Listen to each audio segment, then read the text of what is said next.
গণমাধ্যমকে সুস্থভাবে কাজ করতে না দিলে দেশের সামগ্রিক উন্নয়ন সম্ভব নয় বলে মন্তব্য করেছেন তথ্য ও সম্প্রচার মন্ত্রী জহির উদ্দিন স্বপন।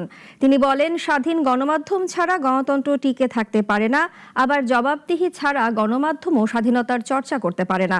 দুপুরে মহান শহীদ দিবস ও আন্তর্জাতিক মাতৃভাষা দিবস উপলক্ষে বরিশাল শিল্পকলা একাডেমি মিলনায়তনে আয়োজিত আলোচনা সভায় প্রধান অতিথির বক্তব্যে তথ্যমন্ত্রী এসব কথা বলেন। তিনি বলেন, সরকার জবাবদিহি নিশ্চিত করবে এবং এভাবেই সামগ্রিক ব্যবস্থা ধীরে ধীরে উন্নতির দিকে যাবে। একটা দেশে গণতন্ত্র চলতে পারে না যদি সেই দেশে স্বাধীন গণমাধ্যম না থাকে। গণমাধ্যম স্বাধীনতা চর্চা করতে পারে না যদি তার জবাবদিহিতা না থাকে।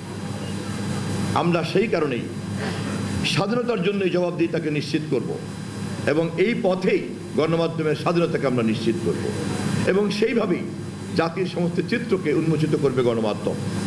এভাবেই একটি সামগ্রিক ব্যবস্থা আমরা ধীরে ধীরে উন্নয়নের দিকে এগিয়ে চলব।